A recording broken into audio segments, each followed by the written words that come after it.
अस्सलामुअलैकुम, मेरा नाम नाहिला तरीम है और मैं आपको जावेद पब्लिशर्स में खुशामदीद कहती हूँ। उम्मीद करती हूँ कि आप सब खैरियत से होंगे। आज हम किड्स ज़ीना उर्दू के सबक नंबर 14 जिसका उन्वान है बचत करें मदद करें को पढ़ेंगे। मोहतरम असातिज़ा और मेरे प्यारे बच्चों, जैसा कि हमारा आज का उन्वान है बचत करें मदद करें। मोहतरम असातिज़ा, यहाँ पे आप बच्चों से मुख्तलिफ सवालात कीजिए कि और उन्हें बताइए कि जैसा कि आप सब जानते हैं पाकिस्तान एक तरक्की पजीर मुल्क है और यहाँ पर वसाइल की तादाद महदूद है। हमारे वसाइल इतने नहीं हैं जितनी हमारी आबादी है। बच्चों को बताइए कि किस तरह हम इन वसाइल को महफूज कर सकते हैं, इन वसाइल को इस्तेमाल कर सकते हैं और इस्तेमाल भी इस तरीके से करें कि हम भी इन्हें इस्तेमाल कर सकें और ये वसाइल हम अपने आने वाली नस्लों के लिए भी बचा सकें। सबक नंबर 14 बचत करें मदद करें की पढ़ाई शुरू करते हैं। अम्मी जान घर में दाखिल हुई तो उन्हें सुई गैस की बू महसूस हुई। अम्मी जान ने बावर्ची खाने में जाकर चूल्हे को बंद किया और घर की तमाम खिड़कियां खोल दी ताकि गैस की बू और जमाशुदा गैस बाहर निकल जाए। उसके बाद अम्मी जान मुंह हाथ धोने गुसल खाने में गईं तो यहाँ भी पानी का नलका आधा खुला था और पानी बाल्टी से बाहर आ रहा था। अम्मी जान अहमद और निदा को आवाज़ें देती हुई उनके कमरे में दाखिल हुईं। दोनों टेलीविज़न की आवाज़ ऊंची करके कार्टून देख रहे थे। उन्होंने अम्मी जान की आवाज़ न सुनी। अम्मी जान ने आगे बढ़कर टीवी को बंद किया तो बच्चों को अम्मी जान के आने का पता चला। निदा: अम्मी जान, आप बाजार से कब वापस आईं?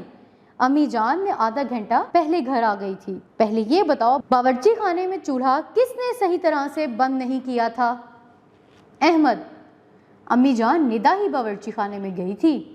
अम्मी जान: अच्छा, तो गुसल खाने में पानी का नल कौन खुला छोड़ आया था? निदा ने अहमद की तरफ इशारा किया। अम्मी जान ने दोनों को पास बुलाया और कहा, बेटा, पानी, गैस और बिजली अल्लाह ताला की नेमतें हैं, इनको ऐसे ज़ाया नहीं करना चाहिए। निदा, आपने गैस खुली छोड़ दी, इससे घर में आग लग सकती थी। इसी तरह अहमद ने पानी का नल खुला छोड़कर पानी ज़ाया किया। वो पानी जामदारों के पीने के अलावा फसलों को सैराब करने के लिए इस्तेमाल हो सकता था। आप जानते हो कि फसलों के लिए पानी कितना ज़रूरी है। अगर पानी ना हो तो फसलें तैयार नहीं हो सकेंगी और जामदार भूखे रह जाएंगे। उन लोगों के बारे में सोचें जिनके पास ये नेमतें नहीं हैं। वो गुजारा करने के लिए दूर दूर से पानी भरकर लाते हैं और गैस की जगह लकड़ियां जलाकर खाना पकाते हैं। बिजली ना होने की वजह से उनको बिजली से चलने वाली अशिया जैसे कि इस्त्री, वॉशिंग मशीन वगैरह भी मुयस्सर नहीं, इसलिए इन नेमतों की कदर करनी चाहिए। ये सुनकर अहमद और निदा अपनी लापरवाही पर शर्मिंदा हुए। निदा: अम्मी जान, जिन लोगों के पास ये सहूलतें नहीं हैं, हम उन लोगों की मदद कैसे कर सकते हैं? अम्मी जान: बेटा, अगर हम पानी, बिजली और गैस को एहतियात से इस्तेमाल करें तो हम उनकी मदद कर सकते हैं। अहमद: अम्मी जान, हम वादा करते हैं कि आइंदा हम अल्लाह ताला की इन नेमतों को एहतियात से इस्तेमाल करेंगे। अम्मी जान: शाबाश बेटा। ये तो था हमारा आज का मजमून। अब इसके अल्फाज मायने की तरफ चलते हैं।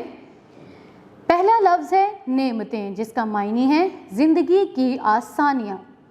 दूसरा लफ्ज़ है गैस की बू, जिसका मायने है गैस की मौजूदगी और पहचान।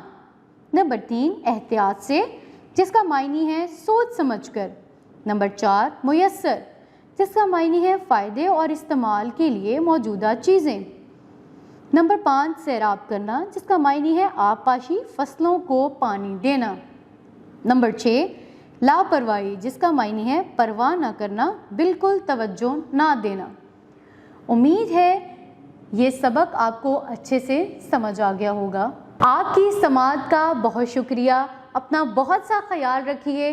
जुड़े रहिए बोलती किताबों के साथ।